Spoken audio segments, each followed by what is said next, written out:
Okay, how are you doing today? Thank you for tuning in and watching this video. As it says in the title, we're going to talk about the do's and don'ts for relaxing your hair. Okay, before we jump in, my name is Precious Rutland. I am the hair loss doctor. I'm who you go to when you're ready to restore your hair and overcome health challenges while rebuilding your confidence. How about that?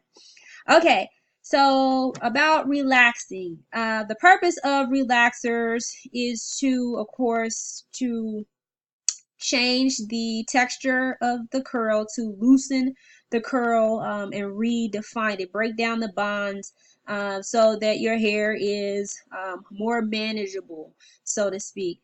However, there are some things that you need to keep in mind when you're relaxing your hair, because if you don't, it can cause a lot of damage to your hair, possibly hair loss, and possibly irritate the scalp. And so today I just wanted to give you a couple of do's and don'ts to help you with that so that you can relax your hair properly. Okay, so first thing is, do not scratch or shampoo your hair 3 to 4 days before you apply the relaxer. When you scratch your hair with your fingernails, every time you scratch your hair, you are tearing the scalp tissue. And so that's going to create a burning sensation, make your scalp more sensitive to the relaxer as it's being applied on the hair. As well as shampooing, when you're scratching real vigorously and want to make sure you get all those flakes out your hair, off your scalp. Again, you are again scratching or tearing the tissue, and it will irritate when you get ready to go apply the relaxer. Even if you say, oh well, I'll be okay, I'll apply a base or a protectant before I even put the relaxer on my hair. Yes, you can do that, and that's fine, but you'll still cause irritation because, again, you've broken a layer of your skin. Okay, so I advise for you to do let the relaxer be applied by a licensed professional. So do go to a licensed professional to apply your relaxers. Not saying that you can't do it. I'm sure there's plenty of people that apply relaxers over there to their own hair, but it's always best if you can just go to a professional and do it, as they will apply the relaxer to the new growth, and they're able to see, between the line of new growth and uh, the old hair and the line of demarcation, so they'll know how to properly apply it. Because by you applying it yourself, you won't see it, and you can possibly run the risk of over applying the relaxer, overlapping, I should say, and then that again will cause damage to your hair. Or say if you are natural, it's also known as virgin hair, you've never had a relaxer before, you definitely want a licensed professional to apply the relaxer to your hair. It's extremely important. You just don't want to run the risk of the integrity of your hair being broken or damaged. And so you want to keep your hair as long as you can and prevent hair loss. You do want to ensure that you use a protein reconstructing conditioner or a deep moisturizing conditioner treatment to moisturize and put moisture back into your hair and to fortify the bun. So after you've applied the relaxer and you shampooed it out thoroughly, you definitely want to make sure that either yourself or the licensed professional, well, they will do this anyway regardless, but you want to make sure that you use a protein reconstructing conditioner or a deep moisturizing conditioner. This will help to ensure that the moisture is being put back into your hair. It'll help so it's more manageable. And then when you go to apply heat or curl it, it won't get damaged, because you want to put that elasticity back in the hair, because you've already changed your hair bonds by putting the chemical relaxer on it. So now you have to go back and rebuild it up.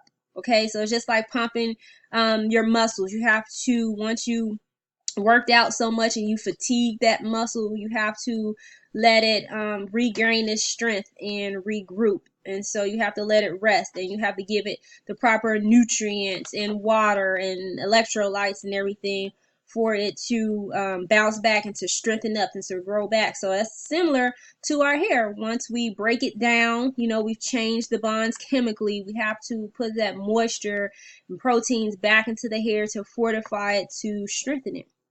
Okay, let's see. And I strongly suggest do not relax your hair any sooner than 10 to 12 weeks. If you are relaxing your hair sooner than that, you're definitely going to run the risk of getting hair damage. I've seen it time and time again. So the longer that you can hold off relaxing your hair, the better. I know women, we love our hair bone straight, and we got to have it straight. We don't like seeing any poofiness or any frizzing. But again, you don't want to run the risk of over processing the overgrowth. Again, that's going to lead to hair damage, scalp damage, hair damage, hair breakage. Also, what I've also learned is do not put a lot of heat on your hair after you've relaxed it. So this includes like blow drying or curling our hair. So if you could try, like once you know how you get your initial hair done and it's all set with the spray and everything, if you could not put any irons or hair dryer back in your hair for at least 4 to 7 days, that's perfect. So the longer the better, because the hair is already fragile. You know, you just changed the chemical bonds, and you want to keep the integrity in its hair. And so we've already changed it. And so again, if you can not put any heat damage, any manipulation to it once you get it done, the better. And you'll also love the results that you have, because you'll be going longer in between relaxers, and you're not putting that much heat on there. And I also do suggest as a bonus to make sure that you protect your hair at night. So that also will help to keep the hair straightened. You also want to use a silk scarf if you have one, or at least wear a silk pillowcase, and that will help the relaxer last a long time as well. And let's see, what else do I have on here? Yeah, and don't use cotton pillowcases if at all possible, especially if you have a relaxer, even if you're natural, but especially if you have a relaxer, because the cotton pillowcases, that really soaks the moisture up out of our hair, especially if you have the curly kinky hair and you're sleeping on cotton pillowcases. It takes the moisture out. Even if you paid attention to, like when we wear cotton clothes and we sweat, again, cotton absorbs moisture, and so we have the moisture in our hair, and if you're laying on the cotton pillowcase and so forth, of course the moisture is going to be absorbed. Okay, so those are my rules of thumbs for the do's and don'ts of relaxing. Now, please do like and subscribe to my channel so you will know when I post videos, and you can go ahead and see what's come up next.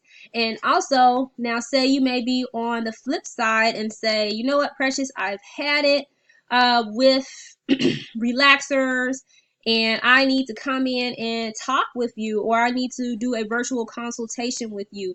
We can do that as well. So if you've had some damage from relaxers and you're needing to talk to someone about how to restore your hair, how to get it back on track, how to get more nutrients in your body so you can have healthy hair growth, I am the person for you. I will definitely post a link for my calendar so you can get on there, and we can definitely have a discussion. All right, until next time, I will talk with you later. Thanks so much. Take care.